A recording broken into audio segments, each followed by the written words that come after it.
سوال اولی که ما از اینها میپرسیم این هست که درباره نیمه شعبان فضائل زیادی در کتاب‌های شیعه و سنی نقل شده. کتاب اعمالی شیخ طوسی، یک روایت از کتاب‌های شیعه میخونم از باب تیمم و تبرک. الاعمالی لشیخ طائف ابی جعفر محمد بن حسن طوسی متفای 460. کتاب معتبر و نویسنده از بزرگان تاریخ شیعه است. روایت در صفحه 297 از این کتاب آمده از امام صادق علیه السلام که قال سئل الباقر عن فضل لیلة نصف من شعبان.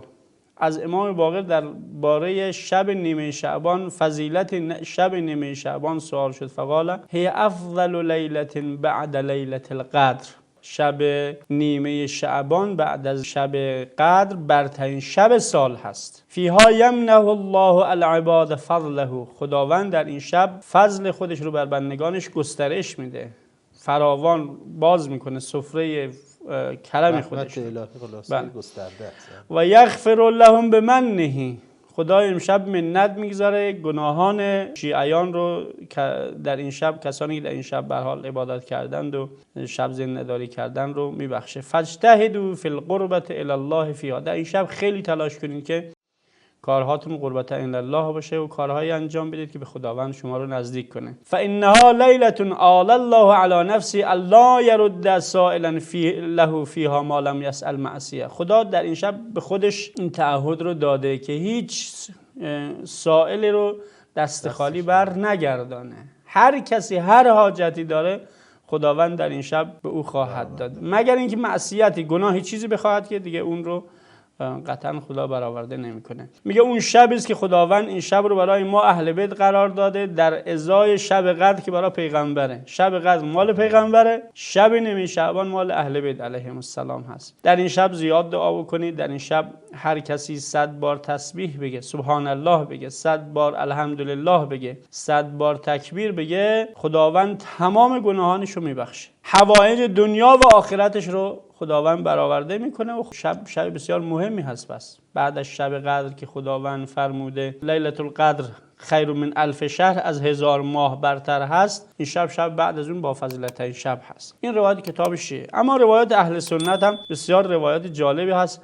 من فقط یکی دو تا مستند از صحیح ترین منابع اینها خدمتتون نشون میدم. کتاب سلسله الاحادیث صحیحه آقای البانی که دیگه همه روایات رو ایشون چکشکاری کرده و همه روایات رو بررسی سندی کرده و رسیده به اینجایی که الان میبینیم تمام روایاتی که در این کتاب هست از نظر وهابی ها صحیحه. جلد شماره 3 چاپ مکتبة المعارف ریاض در سال 1415 هم چاپ شده، صفحه 135، که روایاتی که صحیح هست در باب نیمه شعبان رو اینجا نقل کرده. ما صح فی لیلة النصف یطلع الله تبارک و تعالی الی خلقه لیلة النصف من شعبان فیغفر لجمیع خلقه الا لمشرک او مشاهن. ببینید خیلی روایت جالبیه. خداوند در این شب، در شب نیمه شعبان، طلوع میکنه برای تمام خلایق خودش. فیغفر لجمیع خلقه، برای تمام خلایق خدا بخشش میکنه، میبخشه، همه رو میبخشه در شب نیمه شعبان. فقط کیو نمیبخشه؟ مشرکین رو، مشاهن رو. مشاهن یعنی معاند، دشمن، اونهایی که لجاجت میکنن، اونها رو نمیبخشه. درست. فقط این دو گروه رو. دیگه هر چی از خلایق هست خدا همه رو میبخشه.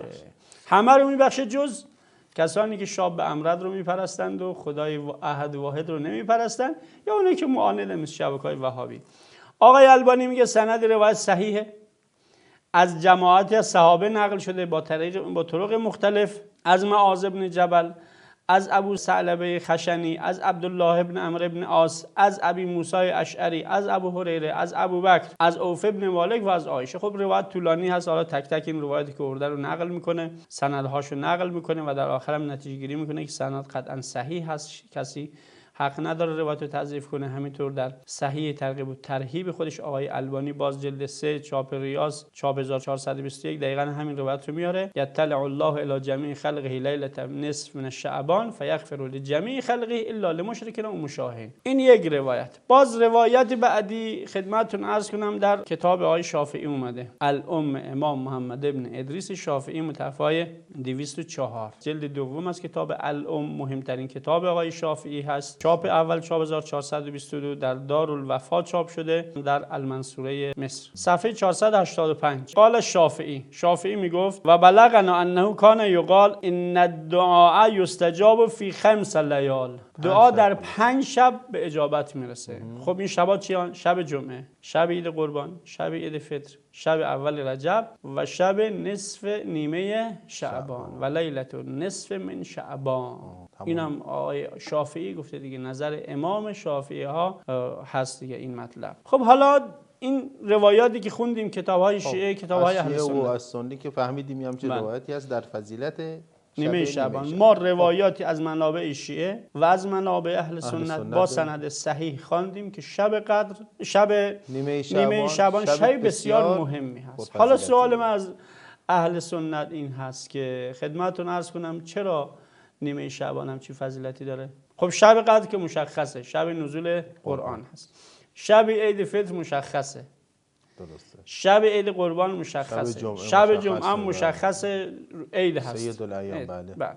چرا شب نیمه شعبان؟ دلیلش چیه؟ بله. شامل خب نمیشه که واقعا مثلا یک شب همینجور الکی فضیلت داشته باشه. چه دلیلی وجود داره که این شب از شب‌های دیگه بهتره؟ چرا خدا در این شب همه بنده های خودش رو میبخشه؟ همه رو جز مشرک و معاند بقیه همه رو میبخشه. مگه چی شده؟ چه اتفاق قرار بیفته؟ چه اتفاق افتاده در شب نیمه شعبان که خداوند در این شب همه بنده های خودش رو میبخشه؟ این سوال من برام سوال این واقعا. چه جوابش مشخصه؟ جواب ما مشخصه دیگه. جواب ما مشخصه. شبی است که آرزوی همه خلایق برآورده شده در این شب. شب ظهور حضرت ولی عصر، قرار هست ایشون تمام عالم رو پر از عدل و داد بکنه و آرزوی همه آرزومندان رو برآورده بکنه ان شاءالله در زمان ظهور خودش. ما مشخصه. خب شب بسیار مهمیه. اینا چی میگن؟ شما چه دلیلی دارید که این شب حالا ببینید دکتر اسام العماد رو که دیگه قطعا شما میشناسید، باش آشنا هستید. بله. ایشون میگفت که یکی از دلایلی که من به سمت شیعه شدن کشون این بود که روایت فضائل امیرالمومنین رو که میخوندم، خب بر هر کدوم از فضائل دلیلی وجود داشت. بله. مثلا جنگ احد و اگر مثلا شمشیر ذوالفقار میاد و لا فتا الا علی لا سیف الا ذوالفقار، خب امیرالمومنین در جنگ احد اون جانفشانی رو کرده، 70 زخم برداشته. خدمتتون عرض کنم اگر جنگ خیبر هست فضیلت اونجا نقل میشه، امیرالمومنین خوب اونجا جنگیده، پیروز شده، مرحب و کشته، قلعه رو تصرف کرده. اگر جنگ خندق هست، جنگ احزاب هست، اونجا امیرالمومنین خب عمرو بن عبدود رو کشته، جنگ رو پیروز کرده که فضائل بی‌نظیری پیغمبر براش نقل میکنه. برای هر فضیلتی از امیرالمومنین نقل میشه دلیلی هست. اما وقتی میرفتم سراغ اونها فضیلت‌های عجیب و غریب ولی بدون دلیل، بدون هیچ دلیلی اومده آقای فلانی اینجوری، آقای فلانی اینجوری، فلانه اینجوری، ولی هیچ چرا باید همچین فضیلتی داشته باشن؟ دلیل براش وجود نداشت. این بود که من خاصی مثلا نیفتاده، اتفاقی کاری نکرده اینا که همچین فضیلتی داشته باشن. میگه آقا بعد از همه انبیا آقای فلانی افضل هست. خب چیکار کرده مگه؟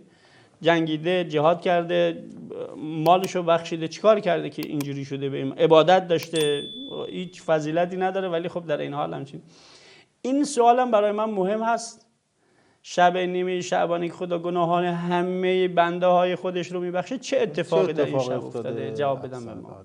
پس این شد سوال اول.